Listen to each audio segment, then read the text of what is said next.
এমন এক বাস্তবতা যার থেকে কেউ পলায়ন করতে পারবে না। প্রত্যেকটি প্রাণীকেই মৃত্যুর স্বাদ আস্বাদন করতে হবে। আল্লাহ তাআলা পবিত্র কালামে মাজিদে ইরশাদ করেন, কুল্লু নাফসিন যায়িকাতুল মাউত, প্রতিটি প্রাণী ওই মৃত্যুর স্বাদ আস্বাদন করবে।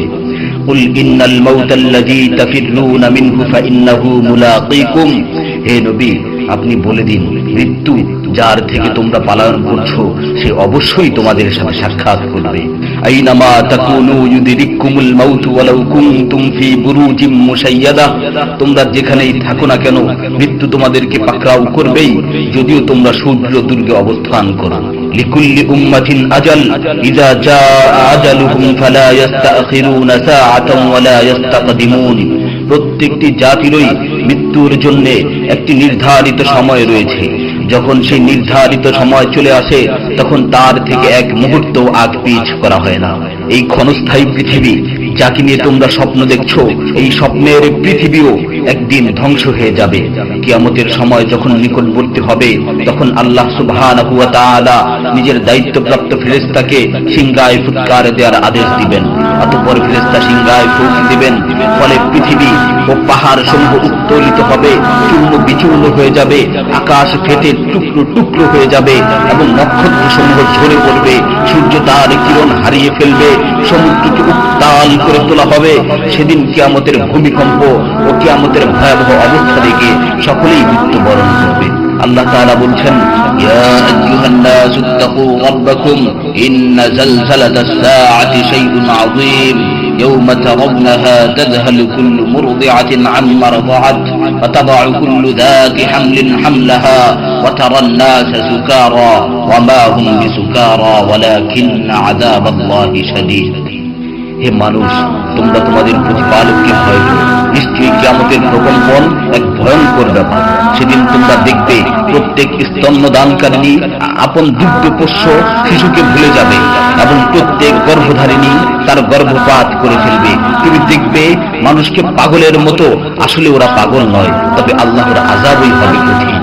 فإذا نفخ في الصور نفخة واحدة وحملت الأرض والجبال فدكتا دكة واحدة, অতঃপর যখন সিংহায় ফুঁক দেওয়া হবে একটি মাত্র ফুঁক, আর জমিন ও পর্বতমালাকে উত্তোলিত করা হবে এবং মাত্র একটি আঘাতে এগুলো চূর্ণ বিচূর্ণ হয়ে যাবে। ইযা সামাউ ফাতারাত ওয়া ইযাল কাওয়াকিবু ইনতাসারাত ওয়া ইযাল বিহারু ফুজ্জিরাত ওয়া ইযাল কুবুরু বু'সিরাত আলিমাত নাফসুম মা কদ্দামাত ওয়া আখখারাত, যখন আসমান বিদীর্ণ হবে, আসমান ফেটে টুকরো টুকরো হয়ে যাবে, আর যখন নক্ষত্রগুলো ঝরে পড়বে, আর যখন সমুদ্রগুলোকে উত্তাল করে তোলা হবে, আর যখন কবরগুলোকে উন্মোচিত করা হবে, তখন প্রত্যেকেই জানতে পারবে সে আগে কি পাঠিয়েছে এবং পরে কি পাঠিয়েছে। সেদিন কিয়ামতের ভয়াবহতায় আল্লাহ সুবহানাহু ওয়া তাআলা ব্যতীত প্রতিটি প্রাণী প্রাণ হারাবে। পবিত্র কালামে মাজিদে ইরশাদ হয়েছে, কুল্লু শাইইন হালিকুন ইল্লা ওয়াজহা, সেদিন আল্লাহর মহান সত্তা ব্যতীত প্রত্যেকটি জিনিসই ধ্বংস হয়ে যাবে। কুল্লু মান আলাইহা ফান ওয়া ইয়াবকা ওয়াজহু রাব্বিকা যুল জালালি ওয়াল ইকরাম, সেদিন জমিনের উপর যা কিছু রয়েছে সবই ধ্বংস হয়ে যাবে, আর শুধুমাত্র মহামহিম ও মহানুভব আল্লাহ সুবহানাহু ওয়া তাআলাই বাকি থাকবেন। তাফসীরে ইবনে কাসীরে বর্ণিত হয়েছে, যখন ইসরাফিল আলাইহিস সালাতু ওয়াস সালাম সিংহায় ফুৎকার দিবেন তখন সকলেই মরে যাবে। মালাকুল মাউত মৃত্যুর ফেরেশতা এসে আল্লাহ তাআলাকে বলবে, হে আল্লাহ, সকলেই মরে গেছে। তিনি জিজ্ঞেস করবেন, অবশিষ্ট কে আছে? উত্তর দিবে, হে আমার রব, আপনি, আর আপনি তো হলেন চিরঞ্জীব।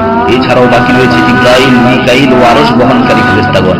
আল্লাহ তাআলা বলবেন, জিবরাইল ও মিকাইলের মৃত্যু হওয়া উচিত। মৃত্যুর ফেরেশতা মালাকুল মাউত বলবে, হে প্রভু, জিবরাইল ও মিকাইলও মরে গেছে।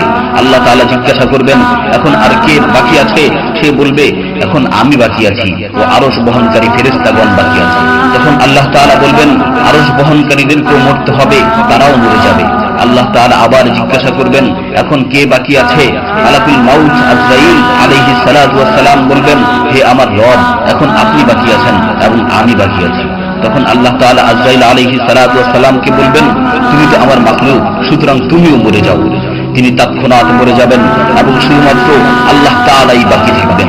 অতঃপর আল্লাহ সুবহানাহু ওয়া তাআলা জমিনকে ভাঁজ করে ফেলবেন এবং তিনি 3 বার বলবেন, আনাল জব্বার, আনাল জব্বার, আনাল জব্বার, আমি প্রতাপশালী, আমি প্রতাপশালী, আমি প্রতাপশালী।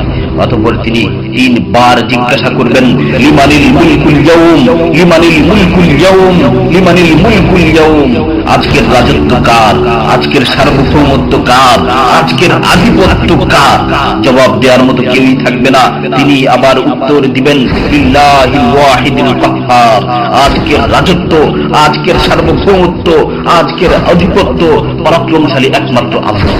ইবনে ওমর রাদিয়াল্লাহু তাআলা আনহু হতে বর্ণিত অপর এক হাদিসে ইরশাদ হয়েছে, কিয়ামতের দিন আল্লাহ সুবহানাহু ওয়া তাআলা আসমান জমিনকে ভাঁজ করে নিজ হাতে গুটিয়ে নেবেন। অতঃপর বলবেন, আনাল মালিক, আনাল জব্বার, আনাল মুতাকাব্বির, আমি বাদশা, আমি প্রতাপশালী, আমি অহংকারী। আইনা মুলুকুল আরদ, আইনাল জব্বারুন, আইনাল মুতাকাব্বিরুন, দুনিয়ার রাজা বাদশারা কোথায়, দুনিয়ার প্রতাপশালীরা কোথায়, দুনিয়ার অহংকারকারীরা কোথায়? তখন আল্লাহ তাআলা সুউচ্চ কণ্ঠে 3 বার জিজ্ঞাসা করবেন, লিমানিল মুলকুল ইয়াউম, লিমানিল মুলকুল ইয়াউম, লিমানিল মুলকুল ইয়াউম, আজকের রাজত্ব কার, আজকের সার্বভৌমত্ব কার, আজকের আধিপত্য কার? অতঃপর তিনি 3 বার উত্তর দিবেন, লিল্লাহিল ওয়াহিদিল কাহ্হার, আজকের সার্বভৌমত্ব, আজকের রাজত্ব, আজকের আধিপত্য প্রতাপশালী একমাত্র আল্লাহ সুবহানাহু ওয়া তাআলা।